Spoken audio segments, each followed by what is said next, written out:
साहब ने किया। आज हम सब लोग जो बैठे संविधान की बदौलत बैठे, लोकतंत्र तो रहा नहीं।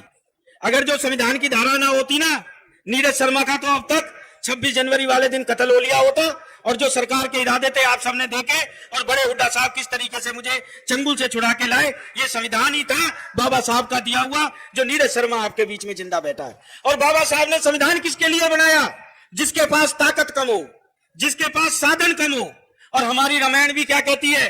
प्रियंका दीदी जी ने भी पीछे दिल्ली में भाषण में कहा था कि रावण के पास ही था सब कुछ, राम जी के तो पैरों में जूते चप्पल भी नहीं थे। आज शेख सरकारों की भी स्थिति यही है।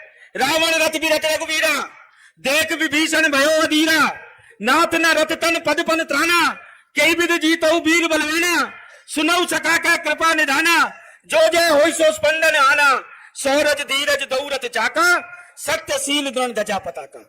हमारे दीपेंद्र भाई के पास सौरज भी है, धीरज भी है, और आपके पास तो तराजू के दोनों पलड़े हैं। आज इस कड़कड़ाती धूप में आप जो लोग यहाँ बैठे हैं, ये आपको बात कहने का मकसद सिर्फ इतना है कि आप तो हमारे हो, जो हमारे नहीं है उनको भी अपना बनाओ। आपके पास 15 साल का दीपेंद्र भाई का भी काम है, 5 साल का दूसरे आदमी का भी काम है। और मेरी मातृशक्ति बैठी है यहाँ, अपने कलेजे पे हाथ रख के कह देना कि जैसे रामायण के अंदर जब वनवास खत्म हुआ तो केकई मां मिलने से बड़ी संकुचा रही थी, तो राम जी ने कहा कि मां ये सब कुछ तो मेरा किया हुआ है, आप क्यों परेशान हो रही हो? फिर भी आप कोई वरदान मांगो, आपको वरदान मांगना है तो। केकई मां ने कहा कि बेटा इस जन्म में तो तूने मुझे सौतेली कहला दिया, अगले जन्म में सौतेली नहीं कहलवाऊंगी।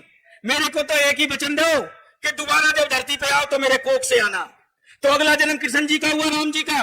पर राम जी ने एक बात कही कि मां मैं जन्म तो ले लूंगा तेरी कोख से, पर दूध कौशल्या मां का बहुत अच्छा लगा है, दूध नहीं पीऊंगा तुम्हारा, दूध तो कौशल्या मां का पीऊंगा। और कृष्ण जी पैदा कहीं हुए, दूध यशोदा मां का हुआ। अंत में एक ही बात कहूंगा, मेरी मातृशक्ति बैठी है, अगले जन्म में परमात्मा मौका दे तो बेटा भाई दीपेंद्र सिंह जैसा चाहोगे कि अरविंद शर्मा जैसा चाहोगे, ये सोच के अपने लोकतंत्र का आप प्रयोग कर लेना। इससे बड़ी बात मैं आपसे नहीं कह सकता। और अंत में दीपेंद्र भाई के लिए 2 ही लाइनें।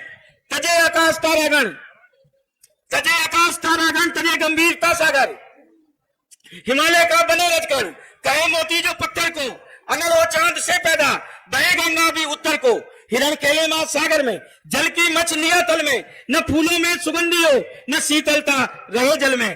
कहा एक बार जो मैंने, वही सत्य वचन होगा, और कसम है प्रभु राम की, भाई दीपेंद्र का कभी मिथ्या वचन नहीं होगा। जय हिंद, जय भारत।